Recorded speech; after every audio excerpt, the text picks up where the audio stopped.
Good morning, happy home developers family. ఈ రోజైతే నేను మణికొండ వెళ్తున్నాను. సో మణికొండలో మనకు ఒక క్లయింట్ ఉన్నారు. సో వాళ్ళకి నేను floor plans, elevation plans and structures ఇచ్చాను. యూజువల్లీ కన్స్ట్రక్షన్ అయితే ఈ ప్రాజెక్ట్కి నేను చేయట్లేదు. బికాజ్ వాళ్ళ ఫ్యామిలీలోనే సమ్వన్ లైక్ వాళ్ళకి తెలిసిన వాళ్ళనే ఎవరనో ఒక బిల్డర్ అయితే ఉన్నారు. సో మన దగ్గర ఆర్కిటెక్చర్ ప్లాన్స్, డ్రాయింగ్స్ ఇవన్నీ తీసుకుని వాళ్ళు ఓన్గా కన్స్ట్రక్షన్ అయితే చేయించుకుంటారు. సో జస్ట్ క్యాజువల్ ఇన్స్పెక్షన్కి అయితే నేను ఇప్పుడు ఆ సైట్కి వెళ్తున్నాను. చూద్దాం, వీలైతే నేను ఆ బిల్డింగ్ మీకు కూడా చూపించడానికి ట్రై చేస్తాను. ప్రిటీ డీసెంట్ సైజ్ బిల్డింగ్ అది. సో యా, అండ్ దాంతోపాటు ఈరోజు మనకి చాలా వర్క్స్ ఉన్నాయి. లైక్ ఒక ల్యాప్టాప్ ఒకటి బెంగళూరుకి కొరియర్ చేయాలి. యూజువల్గా ఏమైందో తెలియదు. లైక్ నేను చాలాసార్లు సర్వీస్కి ఇచ్చాను కానీ బట్ కాకపోతే somehow it's not working well. Maximum నేను 9 hours or 10 hours కూడా యూజ్ చేయలేదు వీటిని. Pretty brand new, but somehow it's not working. Like last time కూడా నేను తీసుకెళ్ళాను ఎయిర్పోర్ట్స్ సర్వీస్కి. బట్ కాకపోతే వాళ్ళు ఏమంటున్నారంటే దీనికి ఏదో వాటర్ డ్యామేజ్ అయింది అని చెప్తున్నారు. బట్ నాకైతే అర్థం కాలేదు. నేనైతే వాటర్లో అయితే ఏమీ పెట్టలేదు. But what happened I don't know. Let's see. Like ఖర్చు అయితే మళ్ళీ యాడ్ అయ్యేటట్టే ఉంది. సో వీళ్ళు యూజువల్గా 2500 ఛార్జ్ అయితే అవుతుందని చెప్తున్నారు. So let's see what will happen.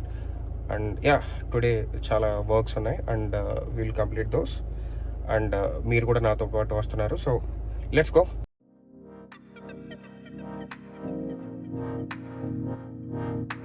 హైదరాబాద్లో ట్రాఫిక్ అయితే మాత్రం అసలు నెవర్ ఎండింగే ఉంటుంది. మొన్న ఏఎంబీ మాల్కి వెళ్ళాను నేను మా ఫ్యామిలీ తోటి. లైక్ లిటరలీ సాటర్డే అనమాట నైట్. సెల్లార్లోంచి నాకు బయట రోడ్డు పైకి రావడానికి ఫ్రిక్కింగ్ 2.5 hours పట్టింది. ట్రస్ట్ మీ, అసలు చాలా ట్రాఫిక్ పెరిగిపోయింది హైదరాబాద్లో.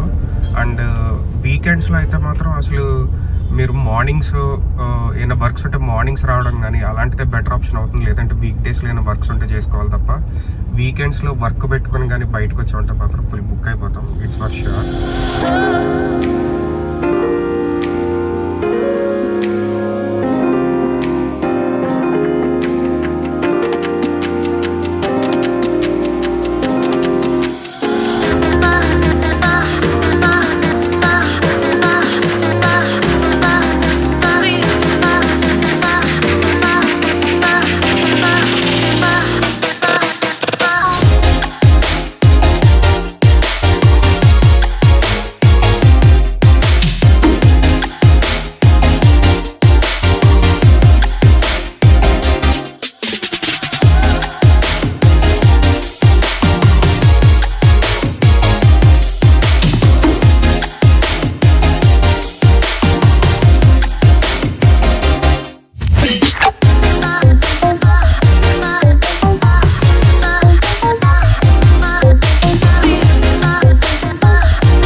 సో ఇదనమాట సైట్.